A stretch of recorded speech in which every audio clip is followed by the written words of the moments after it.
Rich here, and welcome back to the channel, my fellow Drifter Maniacs. Today we are going to be unboxing my hot new toy, which is the WLTOYS 124018. Now you're thinking, Richie, I've already seen you do a speed run with this car, so it is indeed going to be a very quick unboxing, like it's already out of the box there. But there are a few goodies to look at in there, which we shall look at in a second. But first of all, I just want to get the camera down, tour you around the car, show you the remote, which is not too bad at all, and then talk about a little bit about the car, and also put a link to the car below the video. Oh, and I would just say from the outset, later on in this video, I'm going to be talking through why you should run this car on 3S, why I feel very, very strongly you should run this car on 3S, and why you should have, I'm going to explain why you're going to have no fear of running the thing on 3S. In fact, I rant on about it later on in the video, which I had to reshoot this a little bit for. Anyway, let me show you around the car. All joking aside, it is obviously the same box that they send the 124018, which is this buggy version out, as the same box as the 124019. Are they similar? Yes. Anyway, let's move straight on to this baby. The key difference from the outset is obviously the body, etc. on there. Eagle-eyed amongst you will have spotted the rear suspension completely different from the angle on the 124019. The buggy version is upright, going to the rear shock tower. On this, the shock is actually going to one of the what appears to be one of the body mounts, but we'll look at that in a bit more detail later on.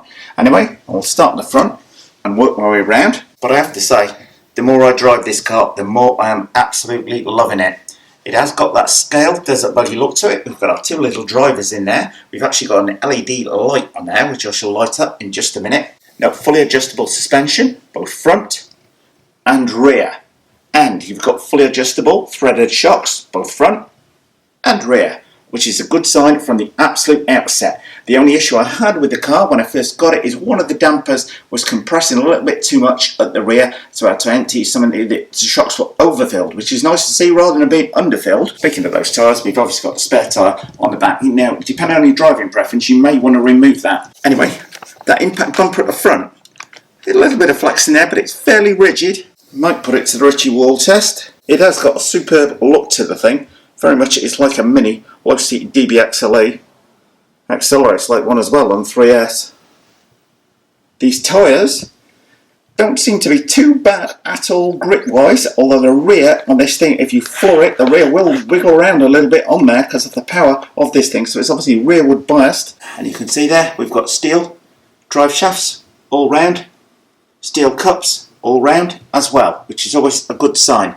Next version of these, I'm predicting they're putting sway bars on. Now for the body, I'll come back to that in just a second. First of all, I'm going to show you the underside of the car though, and the A-arms in a little more detail. A-arms, nice triangulation on them. Key thing being this metal chassis running the full length of the car. Again, nicely triangulated A-arms at the rear. You can see that rear bumper from a bit better from it being upside down. Now that body, you will note, is attached very firmly to the car. It's not like a lot of these desert buggies where there's flex in the side of the car and you can put your fingers up underneath. You can't. Very firmly fastened down indeed, because the body is fastened to this roll cage which takes the impact if the thing flips. And I've flipped it a couple of times, but it seems quite hardy. The 144001, its baby brother, I'll come on to that in a second, didn't like being flipped. Things tended to bend like bits of metal on the car suspension, etc. on there, which is the only downside I think to that car. Was it was maybe a little bit fragile in places. It was super fast, but I wouldn't necessarily say the 144001 is a basher. Is this going to be a little bit more? Maybe with that change in suspension, that's a hint that this thing will handle bumps and jumps a little bit better on there. So if you want to remove this bodywork, and I will take it off at some point, I might even do it in this video if I've got time, you've got to release these screws under here. There's 6 of them on the underside. The body floats at the front, so there's nothing to remove there, but we shall see later on in the video. Suspension wise, let's do the Richie suspension test. Now, to Richie suspension test, lift that rear until the front just comes clear of the ground. What was about an inch? Not huge on there. Well, that is quite road focused, so the suspension is quite rigid. The front's got more on there, maybe an inch and a half at the front. Not badly sprung or damped. The rear is very clearly, the rear dips down a bit more on there. Maybe could do with a little bit thicker oil, or maybe those front shocks are still a little bit overfilled. Might have to take those apart and have a look at those. But overall, is that going to bottom out? Yeah, it is bottoming out on there. So maybe a little bit of work to do, but then the shocks, the springs are virtually at the maximum height, both front and rear at the minute. I've not done anything to tighten them up, to play around with the handling as yet. Anyway, you're wondering, Rich, how the heck do I put the battery in? Well, 2 body clips, a very neat system, I have to say. 2 body clips on here, and then this part just hinges open. Now, I refer to this as the bigger brother to WLTOYS 144001.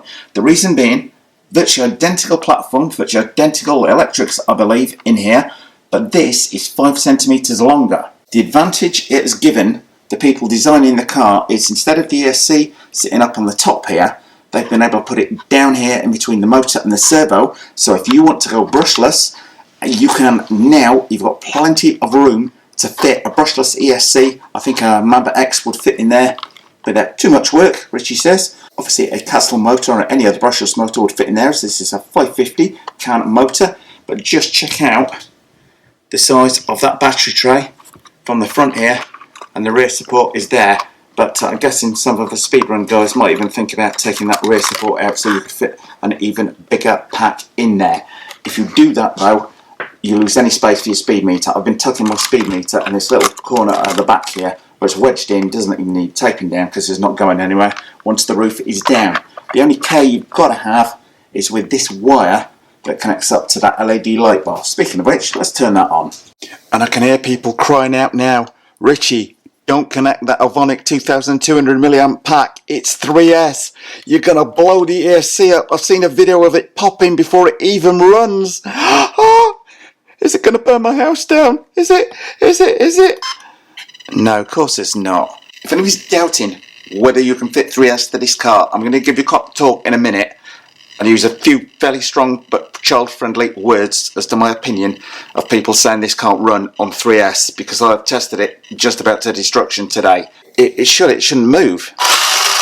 Oh, but all the wheels turn. Anyway, enough of Richie ranting. What I wanted to show you was the light bar on the car. Not too bad at all. What do we think? I think you'd nearly drive with that in the dark. Might try that later on. Now, I'm very sensibly going to turn the transmitter off so the car doesn't, in comedy style like one did the other day. I was picking another car up and I had a transmitter in my hand, and I knocked the edge of the car I was picking up into the edge of the transmitter, and a 6S Armour flew the complete length of this desk. It would have been YouTube gold had I been filming it, but unfortunately I wasn't. The transmitter is actually fairly robust. You've got carry handle, or you can put a lanyard strap around the top of that, which is quite a nice feature on there. 3A batteries in the bottom. Obviously throttle, brake, reverse on here. On off switch, steering, obviously. Steering trim on here as opposed to steering dual rate, but the most important one on this car, if you buy one of these, is the throttle dual rate. If you buy one of these, or the 124019, and it's not going maybe as quick as you thought, make sure you've turned this fully all the way as far round clockwise as it will go, because to start it comes about halfway round on there. You will add so much more speed to the car turning it onto full on 2S or 3S. It is untrue. So if anybody's been speed testing this thinking it doesn't go fast, check whether you've got that dual rate set right up or not. It's not throttle adjustment, it's throttle dual rate on here. And lastly, we've got our instruction manual, which is fully detailed with exploded diagrams telling you how to take everything apart. But best of all, we get a full list of parts in the back if you need to reorder anything. Definitely hobby grade car. Also comes with a handy USB charger. If you've not seen these before, you actually plug what appears to be the balance lead of your Lipo into there, and that's the only thing that then charges your battery up. But these are becoming very common indeed now for all sizes of RC car. And this is the Lipo battery. It comes with a standard, nice slim, low profile pack on there. 2S 2200 milliamps, which is certainly good for a good 20 minutes of thrashing the life out of this car. Very impressed with it indeed, but far more so when this car's running on 3S. Anyway, without further ado, let's go outside and see this thing in action. Just heading off outside, but check out that light bar. Okay, just time for a quick run on 2S around the yard.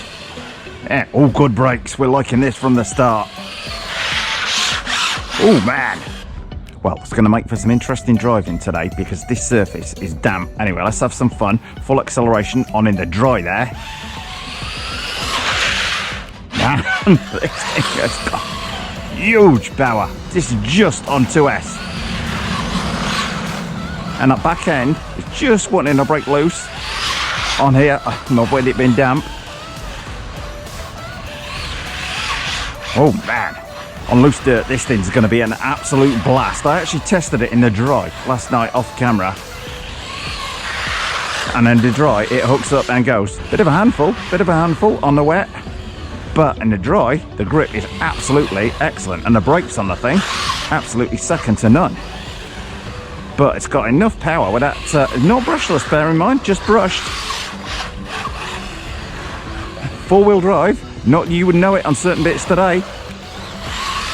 Man, I would say it's having a bit of a tendency to spin out now it's wet, but if you catch it just right, you can power oversteer through the corners and have a blast. This thing down shell sands on loose gravel is going to be an absolute hoot, but on the dry, grip is a completely different matter. So this thing on blacktop is going to have a huge amount of grip. Not just point and shoot with this thing, the steering on it, and the steering is very, very quick indeed. I'll tell you, I've played around with $150 radios that aren't a patch on this thing. Oh, this is gonna be good fun on here. Anyway, let's see how we get on some grass. Very smooth suspension. I was going to say it's probably going to get kicked around on here and then it runs as absolutely as straight as can be. That's wet grass as well. No AVC on here whatsoever, and that's taking full throttle without any problem at all. Changes in direction. Yeah, it's going to flick around a bit on the full throttle on there, but that's not doing badly at all. I'm very conscious I've got quite a small area to operate in here, but well, I have to say, when I first drove this, I was quite impressed. I've actually converted one of these to brushless. I'm very impressed with this on the wet grass today. Well, I hope you like what you saw today of the WLTOYS 124018. It is an absolutely cracking car to drive, and it's actually growing on me the more I use it. In actual fact, I've got two of them at the minute. This one has been converted to brushless power and did 68 miles an hour on its first run, but plenty more to go once I've made a few tweaks to cope with that power. But the stock one on 2S is an absolute blast to drive around the yard. I think I'm going to take this down to shell sands, run it on some loose gravel, because I have a feeling it will handle very, very well indeed down there. And that 2,200 milliamp battery lasts 20 minutes, which is pretty darn good, but then the thing only weighs just over a pound. And if the desert buggy style, the 124018, doesn't quite appeal, but you like the power, then treat yourself to one of these, which is the WLTOYS 124019. And if you're not a subscriber already, you may want to subscribe to this channel, because today this is getting a Castle Sidewinder 4 and a 6900 kV brushless motor going in it. Well, thumbs up if you like this video, guys. Post any comments you might have in the comment section below the video, and hit the circle below to subscribe. And if you do hit the circle, don't forget to hit the bell.